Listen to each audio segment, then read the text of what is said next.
എല്ലാവർക്കും നമസ്കാരം.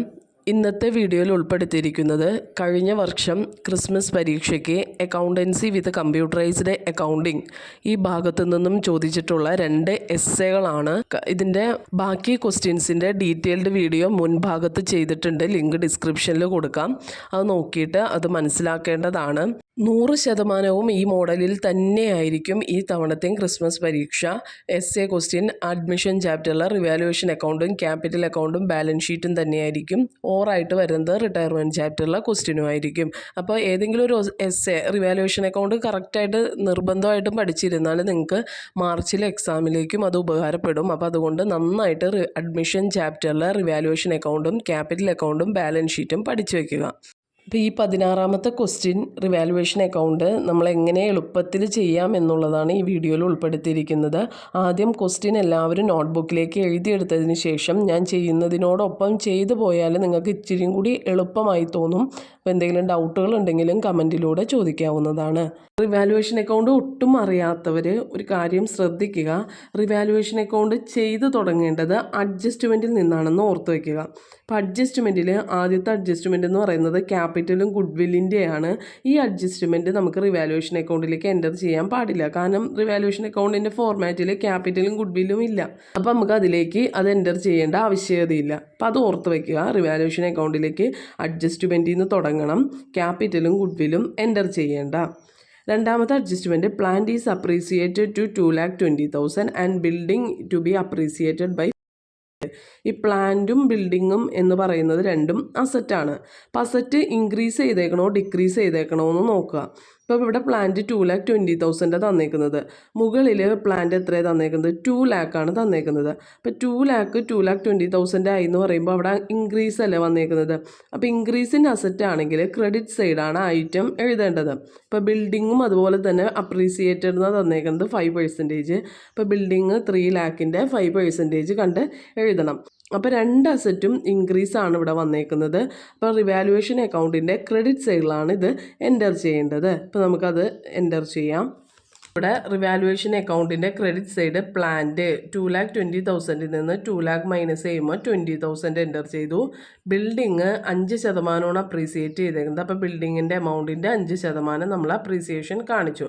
അപ്പം അസറ്റ് ഇൻക്രീസ് ചെയ്യുമ്പോൾ ക്രെഡിറ്റ് സൈഡ് എൻ്റർ ചെയ്യുക. ഈ കാര്യം ഓർത്ത് വയ്ക്കുക. നെക്സ്റ്റ് അഡ്ജസ്റ്റ്മെൻറ്റ് ഏതാണെന്ന് നോക്കാം. Next adjustment stock is revalued at 76,000 എന്നാണ് പറഞ്ഞേക്കണേ. അപ്പോൾ സ്റ്റോക്കിൻ്റെ വാല്യൂ മുകളിൽ എത്രയെന്ന് നോക്കാം. 80,000 ആണ്. അപ്പോൾ ഇവിടെ സ്റ്റോക്ക് 76,000 ആണ് റിവാല്യൂ ചെയ്തേക്കുന്നത്. അപ്പോൾ സ്റ്റോക്കിൻ്റെ വാല്യൂ ഇവിടെ ഡിക്രീസ് അല്ല ചെയ്തേക്കുന്നത്. അതായത് മുകളിൽ 80,000 രൂപയായിരുന്നു, ഇവിടെ 76,000 രൂപ. അപ്പോൾ ഇവിടെ സ്റ്റോക്കിൻ്റെ വാല്യൂ ഡിക്രീസ് ആണ് ചെയ്തേക്കുന്നത്. അപ്പോൾ അസറ്റ് ഇൻക്രീസ് ചെയ്യുമ്പോൾ നമ്മൾ ക്രെഡിറ്റ് സൈഡാണ് കൊടുക്കുന്നതെങ്കിൽ അസറ്റ് ഡിക്രീസ് ചെയ്യുമ്പോൾ നമ്മൾ എവിടെയായിരിക്കും കൊടുക്കേണ്ടത്? ഡെബിറ്റ് സൈഡാണ് അസറ്റ് ഡിക്രീസ് ചെയ്യുമ്പോൾ എൻ്റർ ചെയ്യേണ്ടത്. അപ്പോൾ നമ്മൾ സ്റ്റോക്ക് എന്ത് ചെയ്യണം? സ്റ്റോക്ക് നമ്മൾ റിവാലുവേഷൻ അക്കൗണ്ടിൻ്റെ ഡെബിറ്റ് സൈഡ് എൻ്റർ ചെയ്തു. അത് തമ്മിലുള്ള ഡിഫറൻസ് ആണ് എൻ്റർ ചെയ്യേണ്ടത്. Next create A provision of 3,000 on debtors. Provision ഒരു ലയബിലിറ്റിയാണ്, അല്ലെങ്കിൽ പ്രൊവിഷൻ ക്വസ്റ്റ്യനിൽ കണ്ടിട്ടുണ്ടെങ്കിൽ നിങ്ങളൊരു കാര്യം ഓർക്കുക. റിവാലുവേഷൻ അക്കൗണ്ടിൻ്റെ ഡെബിറ്റ് സൈഡാണ് പ്രൊവിഷൻ എൻ്റർ ചെയ്യേണ്ടത്. ആ കാര്യം ഓർത്ത് വയ്ക്കുക. ഇനി പെർസെൻറ്റേജ് ആണെങ്കിൽ മുകളിൽ ഡെപ്റ്റേഴ്സ് ഉണ്ടാവും, ഡെപ്റ്റേഴ്സിൻ്റെ പെർസെൻറ്റേജ് കണ്ടെഴുതാം. അല്ല ഇവിടെ എമൗണ്ട് ആണ് തന്നേക്കുന്നത് 3,000. അപ്പോൾ ആ 3,000 നേരിട്ട് എഴുതാവുന്നതാണ്. അപ്പോൾ പ്രൊവിഷൻ ക്വസ്റ്റ്യനിൽ ഉണ്ടെങ്കിൽ റിവാലുവേഷൻ അക്കൗണ്ടിൻ്റെ ഡെബിറ്റ് സൈഡാണ് എൻ്റർ ചെയ്യേണ്ടതെന്ന് ഓർത്ത് വയ്ക്കുക. അപ്പോൾ നമുക്ക് പ്രൊവിഷൻ ഫോർ ഡെപ്റ്റേഴ്സ് നമുക്ക് എൻ്റർ ചെയ്യാം. Provision for debtors 3,000. Last adjustment creditors were unrecorded to the extent of 1,000. Creditors എന്ന് പറയുന്നത് അൺറെക്കോർഡഡ് ലയബിലിറ്റി ആയിട്ടാണ് തന്നേക്കുന്നത്. അൺറെക്കോർഡഡ് ലയബിലിറ്റീസ് നമ്മൾ റിവാലുവേഷൻ അക്കൗണ്ടിൻ്റെ ഡെബിറ്റ് സൈഡാണ് എൻ്റർ ചെയ്യേണ്ടത്. അപ്പം അൺറെക്കോർഡഡ് ലയബിലിറ്റി ആണെങ്കിൽ റിവാലുവേഷൻ അക്കൗണ്ടിൻ്റെ ഡെബിറ്റ് സൈഡും, അൺറെക്കോർഡഡ് അസറ്റ് ആണെങ്കിൽ റിവാലുവേഷൻ അക്കൗണ്ടിൻ്റെ ക്രെഡിറ്റ് സൈഡുമാണ് എൻ്റർ ചെയ്യേണ്ടത്. അപ്പോൾ ഈ 2 കാര്യങ്ങൾ ഓർത്ത് വെച്ചാൽ നിങ്ങൾക്ക് റിവാലുവേഷൻ അക്കൗണ്ട് ഏറ്റവും എളുപ്പത്തിൽ ചെയ്യാൻ പറ്റും. അസറ്റ് ഇൻക്രീസ് ചെയ്ത റിവാലുവേഷൻ അക്കൗണ്ടിൻ്റെ ക്രെഡിറ്റ് സൈഡും അസറ്റ് ഡിക്രീസ് ചെയ്ത റിവാലുവേഷൻ അക്കൗണ്ടിൻ്റെ ഡെബിറ്റ് സൈഡും എൻ്റർ ചെയ്യണം. പ്രൊവിഷൻ റിവാലുവേഷൻ അക്കൗണ്ടിൻ്റെ ഡെബിറ്റ് സൈഡ് എൻ്റർ ചെയ്യണം. അൺറെക്കോർഡഡ് ലയബിലിറ്റി റിവാലുവേഷൻ അക്കൗണ്ടിൻ്റെ ഡെബിറ്റ് സൈഡ് എൻ്റർ ചെയ്യണം. പിന്നെ വേറെ ഐറ്റം ഒന്നും അഡ്ജസ്റ്റ്മെൻറ്റിൽ വരുന്നില്ല. അപ്പോൾ നമുക്ക് ബാലൻസ് കണ്ടുപിടിക്കാം. ഇപ്പോൾ ഇവിടെ 20,000 15,000 ആഡ് ചെയ്യുമ്പോൾ 35,000 ലഭിക്കും. പിന്നെ 4,000 3,000 7 അപ്പോൾ 8,000 ലഭിക്കും. അത് 35,000 നിന്ന് മൈനസ് ചെയ്യുമ്പോൾ 27,000 ലഭിക്കും. നമുക്ക് റേഷ്യോ ക്വസ്റ്റ്യൻ്റെ ഹെഡിങ്ങിൽ തന്നിട്ടുണ്ട് 2:1. അപ്പോൾ ആ 2:1 നമ്മൾ ജിത്തുവിനും മുത്തുവിനും ഷെയർ ചെയ്ത് കൊടുക്കുക. അപ്പോൾ നമുക്ക് റിവാലുവേഷൻ അക്കൗണ്ട് എളുപ്പത്തിൽ ചെയ്യാൻ സാധിക്കും. നെക്സ്റ്റ് നമുക്ക് പ്രിപ്പയർ ചെയ്യേണ്ടത് ക്യാപിറ്റൽ അക്കൗണ്ടാണ്. ഇപ്പോൾ ക്യാപിറ്റൽ അക്കൗണ്ട് ക്രിയേറ്റ് ചെയ്യണം എന്ന് പറയുമ്പോൾ തന്നെ നിങ്ങൾ ഒരു കാര്യം ഓർക്കുക, ബാലൻസ് ബ്രോ ഡൗണിൽ നിന്ന് സ്റ്റാർട്ട് ചെയ്യണം. അപ്പോൾ ഈ ബാലൻസ് ബ്രോ ഡൗൺ ക്രെഡിറ്റ് സൈഡാണ് എൻ്റർ ചെയ്യേണ്ടത്. ഈ എമൗണ്ട് എന്ന് പറയുന്നത് ക്വസ്റ്റ്യൻ്റെ ബാലൻസ് ഷീറ്റിൻ്റെ ലയബിലിറ്റി സൈഡിൽ തന്നേക്കണ ക്യാപിറ്റലാണ് എഴുതേണ്ടത്. ഇപ്പോൾ ബാലൻസ് ബ്രോ ഡൗൺ എന്ന് എഴുതണത് ക്വസ്റ്റ്യൻ്റെ ബാലൻസ് ഷീറ്റിൻ്റെ ലയബിലിറ്റി സൈഡിലുള്ള എമൗണ്ടാണ് എഴുതേണ്ടത്. അപ്പോൾ 2 പേരുടെ ക്യാപിറ്റലായി. പിന്നെ മൂന്നാമത്തെ ആളുടെ ക്യാപിറ്റൽ എഴുതണമല്ലോ, അതിനെ നമ്മൾ ക്യാഷ് എന്നും പറഞ്ഞിട്ട് മൂന്നാമത്തെ ആളുടെ ക്യാപിറ്റൽ അഡ്ജസ്റ്റ്മെൻറ്റ് തന്നിട്ടുണ്ടാവും. അപ്പോൾ മൂന്നാമത്തെ ആളുടെ അപ്പോൾ 3 പേരുടെയും ക്യാപിറ്റലായി. ആദ്യത്തെ 2 പേരുടെ ബാലൻസ് ബ്രോ ഡൗൺ എന്ന് എഴുതണം, മൂന്നാമത്തെ ആളുടെ ക്യാഷ് എന്നും പറഞ്ഞ് എൻ്റർ ചെയ്യണം. ഇനി ക്യാഷ് അയാളുടെ ക്യാപിറ്റൽ എഴുതി കഴിഞ്ഞാൽ പിന്നെ എഴുതേണ്ടത് പ്രീമിയമാണ്, ഗുഡ് വില്ലിൻ്റെ എമൗണ്ട്. ഇവിടെ പ്രീമിയം ഗുഡ് വില്ല് എന്ന് പറയുന്നത് 1,20,000 ആണ്.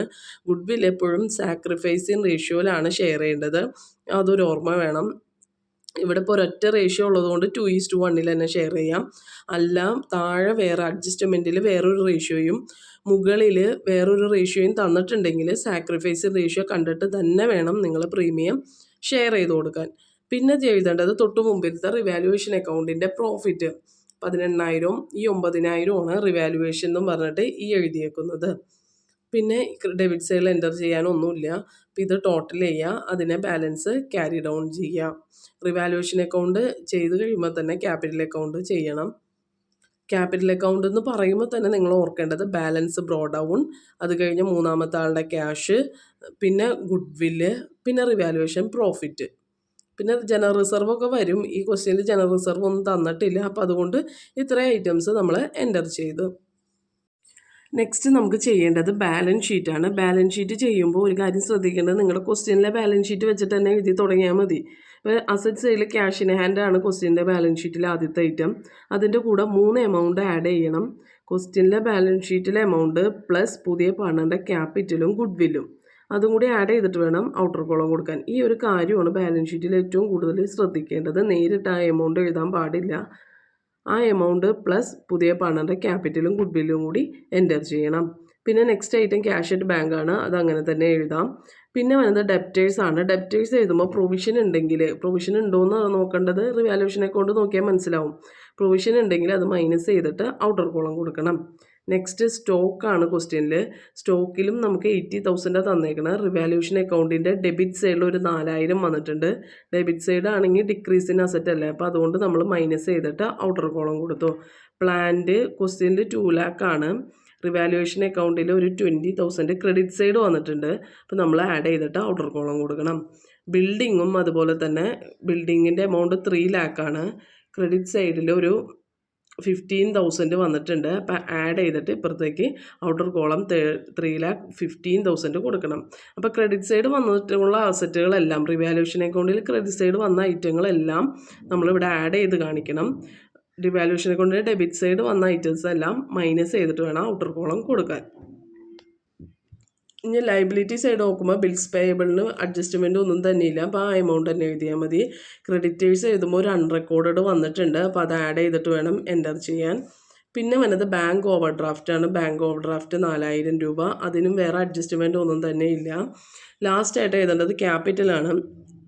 ക്യാപിറ്റൽ എഴുതുമ്പോൾ തൊട്ടു മുമ്പിൽ നമ്മുടെ ബാലൻസ് ക്യാരി ഡൗൺ എത്രയാണോ ക്യാപിറ്റൽ അക്കൗണ്ടിൻ്റെ ആ എമൗണ്ടാണ് നമ്മൾ എഴുതേണ്ടത്.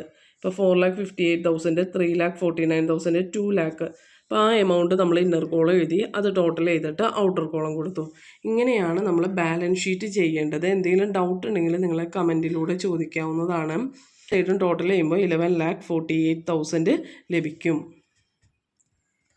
വളരെ സിമ്പിളാണ്. ബാലൻസ് ഷീറ്റ് ചെയ്യുമ്പോൾ ബാലൻസ് ഷീറ്റിൽ നിന്ന് ക്വസ്റ്റ്യൻ്റെ ബാലൻസ് ഷീറ്റിൽ നിന്ന് സ്റ്റാർട്ട് ചെയ്യുക. റിവാലുവേഷൻ അക്കൗണ്ട് ചെയ്യുമ്പോൾ അഡ്ജസ്റ്റ്മെൻറ്റിൽ നിന്ന് സ്റ്റാർട്ട് ചെയ്യുക. ക്യാപിറ്റൽ അക്കൗണ്ട് ചെയ്യുമ്പോൾ ബാലൻസ് ബ്രോ ഡൗണിൽ നിന്ന് സ്റ്റാർട്ട് ചെയ്യുക. അപ്പോൾ ഇത്രയും കാര്യങ്ങളൊക്കെ ശ്രദ്ധിച്ചാൽ നിങ്ങൾക്ക് പെട്ടെന്ന് റിവാലുവേഷൻ അക്കൗണ്ട് ക്യാച്ച് ചെയ്യാൻ പറ്റും.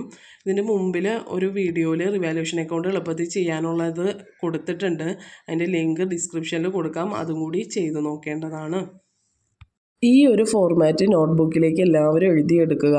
അപ്പോൾ ഇത് വെച്ച് പഠിച്ചു കഴിഞ്ഞാൽ നിങ്ങൾക്ക് പെട്ടെന്ന് ആൻസർ ചെയ്യാൻ സാധിക്കും. അസറ്റ് ഡിക്രീസ് ചെയ്ത ഡെബിറ്റ് സൈഡ്, അസറ്റ് ഇൻക്രീസ് ചെയ്ത ക്രെഡിറ്റ് സൈഡ്. ലയബിലിറ്റീസ് ഇൻക്രീസ് ചെയ്യുമ്പോൾ ഡെബിറ്റ് സൈഡ്, ലയബിലിറ്റീസ് ഡിക്രീസ് ചെയ്യുമ്പോൾ ക്രെഡിറ്റ് സൈഡ്. പ്രൊവിഷൻ വരുമ്പോൾ ഡെബിറ്റ് സൈഡ് കൊടുക്കുക. Unrecorded liability debit side, unrecorded asset credit side. പിന്നെ രണ്ട് സൈഡ് ടോട്ടൽ ചെയ്യുക. ബാലൻസ് കാണാം. ഒന്നില്ലെങ്കിൽ പ്രോഫിറ്റ് കിട്ടും, അല്ലെങ്കിൽ ലോസ് കിട്ടും. ഈ ഒരു ഫോർമാറ്റ് അറിഞ്ഞിരുന്നാൽ ജേണൽ എൻട്രി എഴുതാനും നിങ്ങൾക്ക് എളുപ്പമാണ്. അപ്പോൾ അതുകൊണ്ട് ഈ ഫോർമാറ്റ് നന്നായി പഠിക്കുക. ഓർ ക്വസ്റ്റ്യനായിട്ട് കഴിഞ്ഞ വർഷം വന്ന എസ്എ ക്വസ്റ്റ്യൻ ജേണൽ എൻട്രി എഴുതാനായിരുന്നു. ചാപ്റ്റർ റിട്ടയർമെൻറ്റ് ചാപ്റ്ററിലെ ജേണൽ എൻട്രി എഴുതാനാണ്. അപ്പോൾ ഈ ഫോർമാറ്റിൽ നിന്ന് ഒരു ചെറിയ വ്യത്യാസം വരുത്തി കഴിഞ്ഞാൽ നമുക്ക് സുഖമായിട്ട് റിട്ടയർമെൻറ്റിലെ ജേണൽ എൻട്രി എഴുതാനും പറ്റും. അപ്പോൾ ഈ റിവാലുവേഷൻ അക്കൗണ്ട് വെച്ചിട്ട് ജേണൽ എൻട്രി എഴുതിയാൽ നിങ്ങൾക്ക് പെട്ടെന്ന് അത് ക്യാച്ച് ചെയ്യാൻ സാധിക്കും, മറന്നു പോവില്ല. അപ്പം അതുകൊണ്ട് ഞാൻ അതെങ്ങനെ എഴുതണേന്നുള്ളത് ഈ ഫോർമാറ്റ് വെച്ചിട്ട് എങ്ങനെയാണ് അത് എഴുതുന്നത് എന്നുള്ളത് പറഞ്ഞു തരാം. ക്വസ്റ്റ്യനായിട്ട് ചോദിച്ചിരുന്നത് റിട്ടയർമെൻറ്റ് ചാപ്റ്ററിലെ ജേണൽ എൻട്രി എഴുതാനാണ്. എച്ച് വരെ മുതൽ എച്ച് വരെയുള്ള അഡ്ജസ്റ്റ്മെൻറ്റുകൾ തന്നിട്ടുണ്ട്. അത് വെച്ചിട്ട് ജേണൽ എൻട്രി എഴുതാനാണ് പറഞ്ഞിരിക്കുന്നത്. അപ്പോൾ ജേണൽ എൻട്രി എഴുതാൻ ഏറ്റവും എളുപ്പം റിവാലുവേഷൻ അക്കൗണ്ട് ഓർത്തിട്ട് അതിൽ നിന്ന് എഴുതുന്നതായിരിക്കും ഏറ്റവും എളുപ്പം നിങ്ങൾക്ക് ജേണൽ എൻട്രി എഴുതാൻ. അപ്പോൾ നമ്മൾ റിവാലുവേഷൻ അക്കൗണ്ടും പഠിക്കും, ജേണൽ എൻട്രിയും പഠിക്കും. അപ്പോൾ നമുക്ക് ആദ്യത്തെ ജേണൽ എൻട്രി എങ്ങനെ വന്നേന്ന് നോക്കാം. Building was appreciated by 10% which showed a book value of 5 lakh എന്ന് പറഞ്ഞേക്കുന്നത്. അപ്പോൾ ബിൽഡിംഗ് അപ്രീസിയേറ്റഡ് എന്ന് പറയുമ്പോൾ തന്നെ നമുക്കറിയാം ബിൽഡിംഗ് എന്ന് പറയുന്നത് അസറ്റ് ഇൻക്രീസ് ചെയ്തേക്കാണ്. ഇവിടെ അസറ്റ് ഇൻക്രീസ് ചെയ്തേക്കാണ്. അസറ്റ് ഇൻക്രീസ് ചെയ്യുമ്പോൾ എവിടെയാണ് നമ്മൾ എൻ്റർ ചെയ്യേണ്ടത്? ക്രെഡിറ്റ് സൈഡാണ് എൻ്റർ ചെയ്യേണ്ടത്.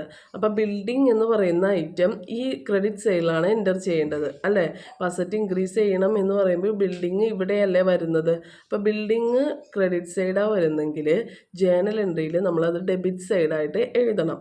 ബൈ എന്ന രീതിയിലാണ് നമ്മൾ എഴുതേണ്ടത്. അപ്പോൾ ബിൽഡിംഗ് റിവാലുവേഷൻ അക്കൗണ്ടിൽ ക്രെഡിറ്റ് സൈഡാണെന്ന് ഓർക്കുക. അപ്പോൾ ഓർക്കുമ്പോൾ നമുക്ക് അറിയാം അതിൻ്റെ ഓപ്പോസിറ്റ് ആയിരിക്കും ജേണൽ എൻട്രിയിൽ വരുന്നത്. അപ്പോൾ ക്രെഡിറ്റ് സൈഡ് ആണെങ്കിൽ ജേണൽ എൻട്രിയിൽ നമ്മൾ എഴുതുമ്പോൾ ഡെബിറ്റ് സൈഡായിട്ട് എഴുതണം. ഇപ്പോൾ നമ്മളിവിടെ ബിൽഡിങ്ങിൻ്റെ ജേണൽ എൻട്രി എഴുതി. Building account debited to revaluation. ഞാൻ പറഞ്ഞു റിവാലുവേഷൻ അക്കൗണ്ടിൻ്റെ ക്രെഡിറ്റ് സൈഡാണ് ബിൽഡിംഗ് വരിക. അപ്പോൾ നമ്മൾ ജേണൽ എൻട്രിയിൽ ഓപ്പോസിറ്റ് സൈഡിലേക്ക് എഴുതാം building account debited to revaluation. Narration എഴുതേണ്ടതാണ് ബിൽഡിംഗ് അപ്രീസിയേറ്റഡ്. എമൗണ്ട് 10% എന്ന് പറഞ്ഞിട്ടുണ്ട്. അപ്പോൾ നമ്മൾ 5 lakhൻ്റെ 10% 15,000 എഴുതി. ഇനി രണ്ടാമത്തെ stock showed 50,000 in balance sheet. It was revalued at 46,000. Balance ഷീറ്റിൽ 50,000 ആണ് സ്റ്റോക്ക് കാണിക്കുന്നത്, അഡ്ജസ്റ്റ്മെൻറ്റിൽ 46,000. അപ്പോൾ ഇവിടെ തന്നെ നമുക്കറിയാം ഡിക്രീസ് ഇൻ അസറ്റാണ് ഇവിടെ വന്നിരിക്കുന്നത്. അപ്പോൾ നമുക്ക് ഫോർമാറ്റിലോട്ട് നോക്കാം. വാലുവേഷൻ അക്കൗണ്ടിൽ ഡിക്രീസ് ഇൻ അസറ്റ് ആണെങ്കിൽ ഡെബിറ്റ് സൈഡാണ് വരുന്നത്. അപ്പോൾ സ്റ്റോക്ക് ഈ സൈഡിലാണ് വരുന്നത്, ഡെബിറ്റ് സൈഡിലാണ് എൻ്റർ ചെയ്യേണ്ടത്. അപ്പോൾ സ്റ്റോക്ക് ഡെബിറ്റ് സൈഡ് എന്ന് പറയുമ്പോൾ ജേണൽ എൻട്രിയിൽ എവിടെ എഴുതണം? ക്രെഡിറ്റ് സൈഡിൽ എഴുതണം. അപ്പോൾ നമുക്ക് ക്രെഡിറ്റ് സൈഡ് എഴുതാം. അപ്പോൾ നമ്മൾ രണ്ടാമത്തെ ജേണൽ എൻട്രി എഴുതി. സ്റ്റോക്ക് റിവാലുവേഷൻ അക്കൗണ്ടിൻ്റെ ഡെബിറ്റ് സൈഡാണ് വരുന്നത്. അപ്പോൾ ജേണൽ എൻട്രിയിൽ ക്രെഡിറ്റ് സൈഡായിരിക്കും വരുന്നത്. അപ്പോൾ revaluation account debit to stock എന്ന് എഴുതി 4,000. C there was A balance of 60,000 in general reserve. അപ്പോൾ ആദ്യം തന്നെ നിങ്ങൾ റിവാലുവേഷൻ അക്കൗണ്ടിൻ്റെ ഫോർമാറ്റ് ഓർക്കുക. റിവാലുവേഷൻ അക്കൗണ്ടിൻ്റെ ഫോർമാറ്റിൽ ജനറൽ റിസർവ് ഉണ്ടോ? ഇല്ലല്ല. അപ്പോൾ നമ്മൾ റിവാലുവേഷൻ അക്കൗണ്ടിലല്ല ജനറൽ റിസർവ് പോണതെന്ന് തന്നെ മനസ്സിലാക്കുക. അതിനുശേഷം നമുക്ക് വരുന്നത് ക്യാപിറ്റൽ അക്കൗണ്ടാണ്. അപ്പോൾ ജനറൽ റിസർവ് എപ്പോഴും ക്യാപിറ്റൽ അക്കൗണ്ടിലേക്കാണ് എൻ്റർ ചെയ്യേണ്ടത്. അപ്പോൾ നമ്മൾ ജനറൽ റിസർവ് ക്യാപിറ്റൽ അക്കൗണ്ടിലേക്കാണ് എൻ്റർ ചെയ്യേണ്ടത്. റിട്ടയർമെൻറ്റ് ചാപ്റ്റർ ആയതുകൊണ്ട് 3 പാർട്ട്നേഴ്സിന് ഷെയർ ചെയ്ത് കൊടുക്കണം. ഇനി ഇത് അഡ്മിഷൻ ചാപ്റ്റർ ആണെങ്കിൽ ഇവിടെ 2 പാർട്ട്നേഴ്സിൻ്റെ പേര് എഴുതിയാൽ മതിയാകും. ഇത് റിട്ടയർമെൻറ്റ് ചാപ്റ്റർ ആയതുകൊണ്ട് നമ്മൾ 3 പേർക്ക് ഷെയർ ചെയ്ത് കൊടുക്കണം. അപ്പോൾ ജനറൽ റിസർവ് റിവാലുവേഷൻ അക്കൗണ്ടിൽ എൻ്റർ ചെയ്യില്ല. അപ്പോൾ അതുകൊണ്ട് നമ്മൾ ക്യാപിറ്റൽ അക്കൗണ്ടിലേക്കാണ് ജനറൽ റിസർവ് ഷെയർ ചെയ്ത് കൊടുക്കുന്നത്. അപ്പോൾ ക്യാപിറ്റൽ അക്കൗണ്ടിൽ ക്രെഡിറ്റ് സൈഡ് ആയിരിക്കും വരുന്നത് ജനറൽ റിസർവ്. ഇപ്പോൾ നമ്മൾ ജേണൽ എൻട്രിയിൽ ഡെബിറ്റ് സൈഡ് എൻ്റർ ചെയ്ത് കൊടുത്തു. ക്ലിയർ ആയില്ല? നെക്സ്റ്റ് അഡ്ജസ്റ്റ്മെൻറ്റ് ഡി ആണ്. There was an unrecorded investment of 10,000. Investment asset അല്ലേ? അപ്പോൾ അൺറെക്കോർഡഡ് അസറ്റ് റിവാലുവേഷൻ അക്കൗണ്ടിൻ്റെ എവിടെ വരുന്നതെന്ന് ഓർക്കാം. അൺറെക്കോർഡഡ് അസറ്റ് റിവാലുവേഷൻ അക്കൗണ്ടിൻ്റെ എവിടെ വരുന്നത്? ക്രെഡിറ്റ് സൈഡല്ലേ വരുന്നത്. അപ്പോൾ ഇൻവെസ്റ്റ്മെൻറ്റ് ഈ ക്രെഡിറ്റ് സൈഡല്ലേ എൻ്റർ ചെയ്യേണ്ടത്. അപ്പോൾ ഇൻവെസ്റ്റ്മെൻറ്റ് ക്രെഡിറ്റ് സൈഡ് എന്ന് പറയുമ്പോൾ ജേണൽ എൻട്രിയിൽ എവിടെ എഴുതണം? ഡെബിറ്റ് സൈഡിൽ ഇൻവെസ്റ്റ്മെൻറ്റ് എഴുതണം.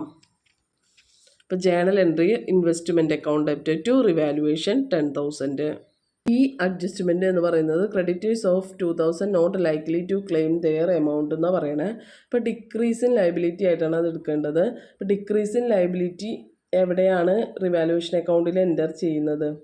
ക്രെഡിറ്റ് സൈഡാണ് എൻ്റർ ചെയ്യുന്നത്. അപ്പോൾ ക്രെഡിറ്റേഴ്സ് റിവാലുവേഷൻ അക്കൗണ്ടിൻ്റെ ക്രെഡിറ്റ് സൈഡിലാണ് എൻ്റർ ചെയ്യുന്നത്. അപ്പോൾ നമ്മൾ ജേണൽ എൻട്രിയിൽ എവിടെ എഴുതണം? ഡെബിറ്റ് സൈഡിൽ എൻ്റർ ചെയ്യണം. ക്രെഡിറ്റേഴ്സ് റിവാലുവേഷൻ അക്കൗണ്ടിൻ്റെ ക്രെഡിറ്റ് സൈഡ് എൻ്റർ ചെയ്യണം. അപ്പോൾ നമ്മൾ ജേണൽ എൻട്രിയിലേക്ക് എവിടെ എഴുതണം? ഡെബിറ്റ് സൈഡിലേക്ക് എൻ്റർ ചെയ്യണം. Creditors account debited to revaluation. അപ്പോൾ നമുക്ക് അതിൻ്റെയും ജേണൽ എൻട്രി ആയി. നെക്സ്റ്റ് എഫ് എന്ന് പറയുന്നത് there was an doubtful and provision for the same was created. 5000 പ്രൊവിഷനാണ് പറയുന്നത്. ഫോർമാറ്റിൽ ഞാൻ പഠിപ്പിച്ചേർന്നു. പ്രൊവിഷൻ റിവാലുവേഷൻ അക്കൗണ്ടിൻ്റെ എവിടെയാണ് വരുന്നത്? റിവാലുവേഷൻ അക്കൗണ്ടിൻ്റെ ഡെബിറ്റ് സൈഡാണ് എൻ്റർ ചെയ്യേണ്ടത്. അപ്പോൾ നമ്മൾ നമ്മുടെ ജേണൽ എൻട്രിയിൽ എവിടെ എഴുതണം? ക്രെഡിറ്റ് സൈഡിലേക്ക് പ്രൊവിഷൻ എഴുതി കൊടുക്കണം. ഇവിടെ എഴുതിയേക്കുന്നത് revaluation account debited to provision for debtors. G എന്ന് പറയുന്നത് revaluation assets and liabilities showed a profit of 25,000. Revaluation ചെയ്തപ്പോൾ അവർക്ക് ലഭിച്ചേക്കുന്നത് 25,000 പ്രോഫിറ്റാണ് ലഭിച്ചിരിക്കുന്നത്.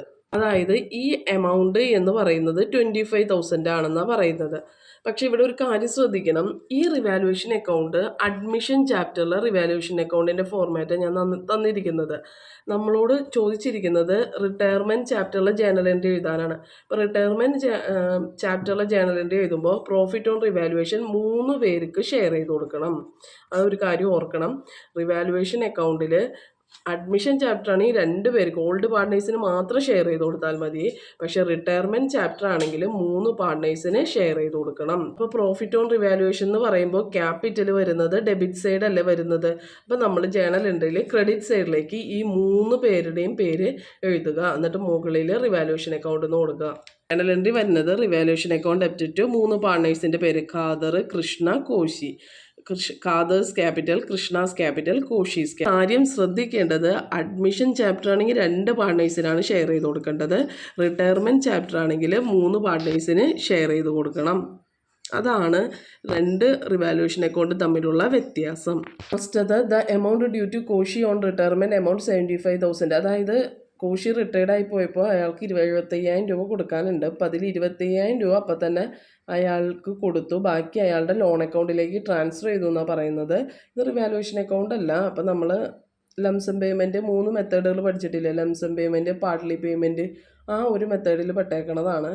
അപ്പം അതിൽ പാർട്ട്ലി പേയ്മെൻ്റ് ആണ് ഇവിടെ നടത്തിയിരിക്കുന്നത്. 25,000 രൂപ കൊടുത്തു, ബാക്കി ലോൺ അക്കൗണ്ടിലേക്ക് ട്രാൻസ്ഫർ ചെയ്തു. അപ്പം അതിൻ്റെ ജേണൽ എൻട്രി വരുന്നത് ഷീസ് ക്യാപിറ്റൽ അക്കൗണ്ട് ഡെബ്റ്റർ 75,000 രൂപ ടു ഷീസ് ക്യാപിറ്റൽ എന്ന് പറയുന്നത് മൊത്തം 75,000 രൂപ. അതിൽ ക്യാഷ് ആയിട്ട് നൽകിയത് 25,000 രൂപ, ലോൺ അക്കൗണ്ടിലേക്ക് ട്രാൻസ്ഫർ ചെയ്തത് 50,000 രൂപ. അങ്ങനെയാണ് ഇതിൻ്റെ ജേണൽ എൻട്രി വരുന്നത്. ജേണൽ എൻട്രി അറിയണമെന്നുണ്ടെങ്കിലും നമുക്ക് റിവാലുവേഷൻ അക്കൗണ്ട് പഠിക്കണം. എസ് സ്കോർ ചെയ്യണമെന്നുണ്ടെങ്കിലും നമുക്ക് റിവാലുവേഷൻ അക്കൗണ്ട് കറക്റ്റായിട്ട് പഠിച്ചിരിക്കണം. അപ്പോൾ നന്നായിട്ട് റിവാലുവേഷൻ അക്കൗണ്ട് പഠിച്ച് വെക്കുക.